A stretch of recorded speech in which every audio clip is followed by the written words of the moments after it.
YouTube. This is Top 5 Wednesday. I got my ticket for the long way round. Kind of Top 5 Wednesday on the fly, actually. I wanted to do this because I love the topic. Today we're talking about our top 5 traveling books, and true to form, I could never narrow it down to 5. Oh no.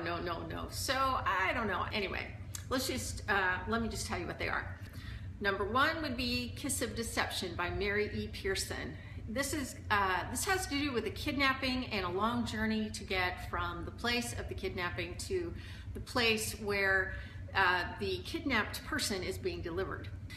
The Knife of Never Letting Go by Patrick Ness. This is book 1 in the Chaos Walking series, and it involves running away. We have Todd and Violet, and they are running away to get away from bad people and a town. So long trip there. These Broken Stars by Amie Kaufman and Meagan Spooner, which is book 1 of the Starbound series. In this one, we have 2 shipwrecked people who have to make their way across a planet and figure out how to communicate with people who will rescue them. So big long journey there, lots of traveling. Love that one, love that one. Hyperion by Dan Simmons. This is all about space travel.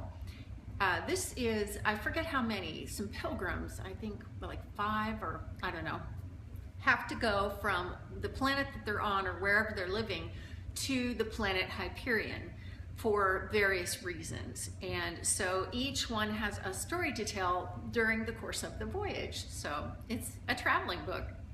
The Martian by Andy Weir. Well, this is space travel too. This is all about how are we going to travel to Mars to get this guy off the planet who has been stranded on Mars. So that's a great traveling book because it has a lot to do with the mechanics of how to do it, how to travel, and how to accomplish this in space. And plus it's a fabulous book. Ashfall by Mike Mullins.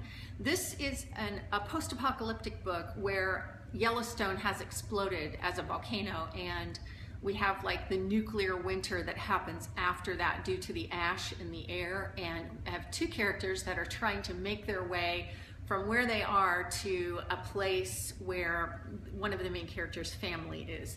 So it's a journey, you know, encountering all kinds of crazy people and trying to deal with the elements, and yeah, it's a really good story.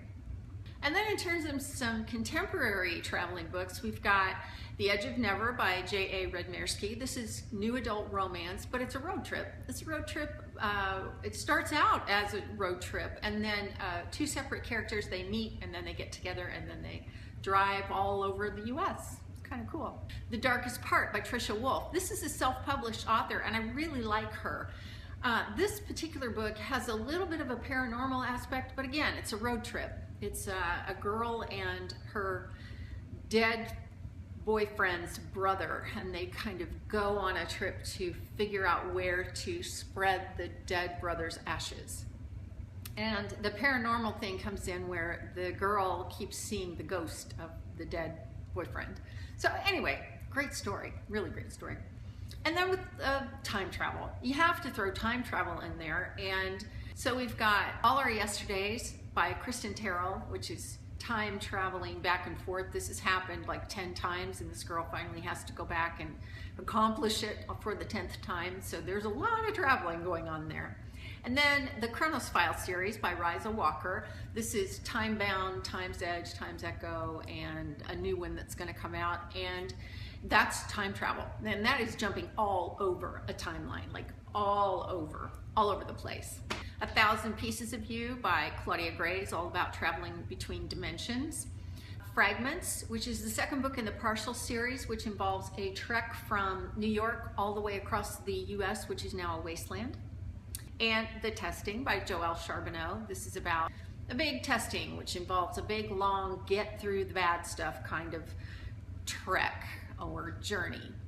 Midnight City is post-apocalyptic, aliens, all kinds of weird, crazy stuff, and it's a journey from a guy who he's a bounty hunter, and he finds his prisoner, and he has to take her to where he has to deliver her. The Immortal Rules by Julie Kakawa. This is the Blood of Eden series. It's also the Eternity, Cure, and Forever. And that's all about vampires, one vampire running around escorting kind of a group of humans who are running away from the rest of the vampires, trying to get to something called Eden. So that's where they'll be safe. Snow Like Ashes by Sarah Rosh is again fantasy. It's displaced people that need to go find their country again. Voyager, which is the third book in the Outlander series by Diana Gabaldon. That is a journey from Scotland to the US, across the ocean. Really great book. It's my favorite of the series, and that's like an 8-book series. The Miraculous Journey of Edward Tulane by Kate DiCamillo, which is about a bunny rabbit that falls off of a ship to the ocean and its journey to get back to his owner. So those are my top 5. Yeah, ish. This isn't even an ish. This is throw the top 5 right out the window. Those are some top favorite traveling books of mine. If you've read any of these books or have any comments about any of them, you know I want to talk to you about them in comments. I know this is a pretty long list, kind of way beyond the top 5, but I would love to know if you have anything to add to that very long list. So anyway, that's it for now for me. I gotta go paint. I'll see you next time. Thanks for watching. When I'm gone, you're gonna miss me when I'm gone. You're gonna miss me by my walk. You're gonna miss me by my talk. Oh, you're gonna miss me when I'm gone.